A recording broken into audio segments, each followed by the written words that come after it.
Shalom, selamat pagi jemaat dikasih Tuhan. Kita berjumpa lagi dalam Renungan Pagi. Mari pagi hari ini saya mengajak kita semua untuk kembali merenungkan firman Tuhan. Supaya dengan kebenaran firman Tuhan, iman kita dibangun, kita diteguhkan dan dikuatkan. Sebab firman Tuhan kebenaran yang memerdekakan hidup kita. Firman Tuhan menjadi pedoman hidup dan penolong bagi kita. Bahkan firman Tuhan jugalah yang akan menuntun kita dan menerangi setiap langkah hidup kita. Mari sebelum merenungkan firman Tuhan, kita akan berdoa supaya Tuhan yang akan menyingkapkan, menyatakan firman-Nya, dan Tuhan juga mengurapi kita, sehingga kita bisa menangkap rema yang dari Tuhan dan juga melakukan firman Tuhan ini dalam hidup kita. Mari kita berdoa.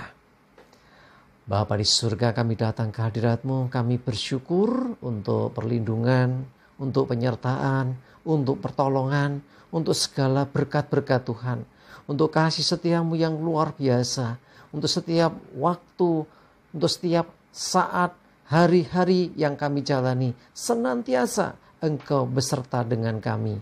Terima kasih Tuhan. Pagi ini kami akan merenungkan firman-Mu.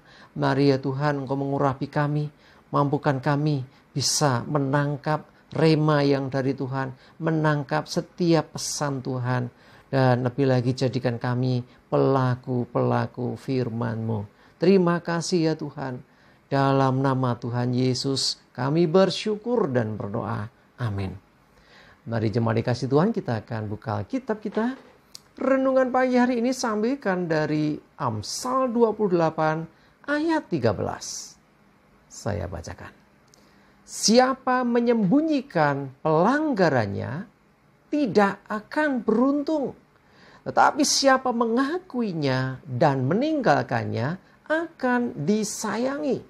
Ya, kita pernah mendengar tentunya ada istilah, jadi keterbukaan ya, awal dari pemulihan. Jadi ketika orang mau terbuka, jujur, ya hidupnya akan dipulihkan. Nah, dikatakan menyembunyikan pelanggaran, menyembunyikan kesalahan, menyembunyikan dosa, itu tidak ada untungnya. Bahkan dikatakan siapa yang menyembunyikan pelanggarannya tidak beruntung. Tidak beruntung berarti sial. Kenapa hidupku kok sial mulu? Kok sering gagal? Kok sering mengalami hal yang kurang baik? Coba cek. Mungkinkah ada sesuatu yang belum kita bereskan? Ya, yang kita tutupi. Ingat, Tuhan tahu segala sesuatu. Bahkan yang kita nggak buka. Bahkan yang kita sembunyikan. Tuhan tahu. Ya, kalau dengan Tuhan kita masih mencoba untuk menutupi setiap kelemahan kita, dosa, pelanggaran, dan juga kesalahan-kesalahan kita, itu tanda kutip adalah kebodohan buat kita. Wong Tuhan tahu kok. Tetapi sebaliknya perhatikan, siapa mengakuinya, mengakui dosanya, mengakui pelanggarannya, mengakui kesalahannya. Ya, mengakui ini berarti jujur di hadapan Tuhan. Dan perhatikan ini, meninggalkan kesalahan tadi, dosa pelanggaran itu dikatakan akan disayangi. Nah, sebaliknya ya, kalau kita mau mengaku dan meninggalkan segala yang tidak baik, dosa pelanggaran kita justru disayangi. Tapi orang seringkali sebaliknya ya melakukannya. Kenapa?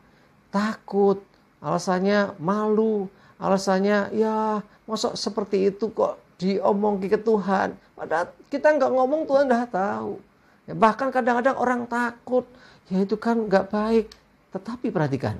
Ketika kita mau jujur dengan Tuhan. Kita mau terbuka dengan Tuhan. Kita akan disayangi oleh Tuhan. Ya, semua orang pernah berdosa. Tetapi ketika orang itu datang kepada Tuhan dan jujur mengakui dosa-dosanya, ya, mengakui kesalahan dan pelanggarannya dan meninggalkan, itu bahasa lainnya adalah bertobat.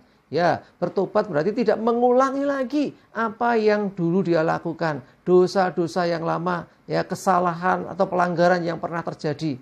Ya, setelah diakui di hadapan Tuhan, mohon pengampunan Tuhan, tinggalkan itu. Tidak dihidupi lagi, tidak dilakukan lagi. Orang yang demikian disayang Tuhan. Karena sesungguhnya Tuhan mengendaki setiap manusia, setiap orang itu berbuat demikian. Ya, bertobat dari jalan hidup yang lama, dari setiap dosa dan pelanggarannya. Ya, mari jemaat dikasih Tuhan, dari ini kita tahu ya. Jadi tidak ada gunanya kita ini menutup-nutupi atau kadang-kadang ya menganggap sudahlah nggak penting. Tetapi sekali lagi kalau itu satu yang tidak benar, itu dosa pelanggaran kita, jujurlah sama Tuhan. Dia tahu kok sebelum kau jujur. Dia seperti bapak ya, tahu kelakuan anaknya, tahu kesalahan pelanggaran anaknya.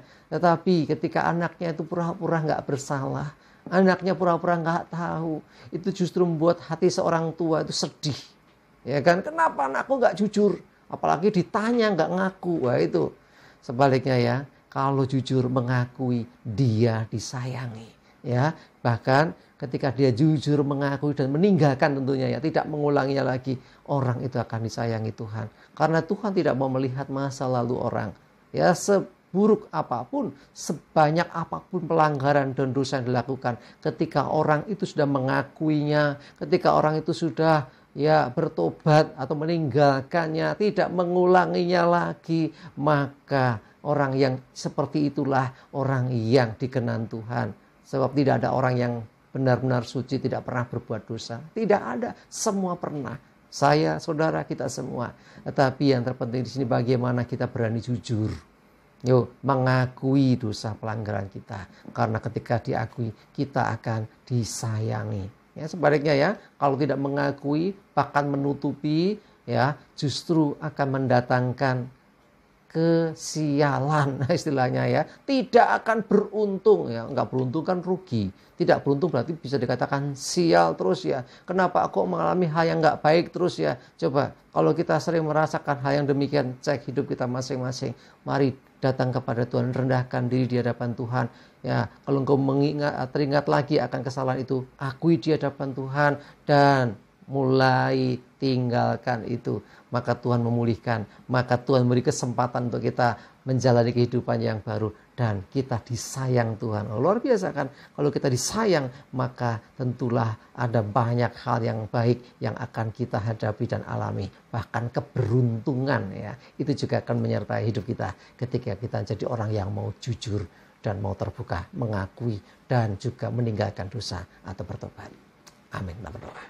Terima kasih Tuhan, kami belajar sesuatu pagi hari ini melalui firman-Mu, bahwa ketika kami menutupi pelanggaran kami, atau kami merasa benar, atau bahkan kami ya tidak berani jujur, justru mendatangkan hal yang tidak baik, ya kami tidak beruntung. Tetapi ketika kami mengakui dan meninggalkan, kami bertobat dari segala jalan yang lama, dosa, pelanggaran dan kesalahan kami, maka kami disayangi, kami dipulihkan, kami diberkati. Terima kasih Tuhan, kami bersyukur. Berdoa menyerahkan hari ini, tuntun dan sertai kami, dan jauhkan dari hidup kami segala celaka dan mara bahaya. Damai sejahtera sukacita, sehat kuat dan berkat-Mu menyertai. Dalam nama Tuhan Yesus kami bersyukur dan berdoa. Amin. Mari jemaat dikasih Tuhan, tetap semangat menghadapi hari ini, sukacita terus, ya, sukses menyertai kita semua dan Tuhan Yesus memberkati. Amin.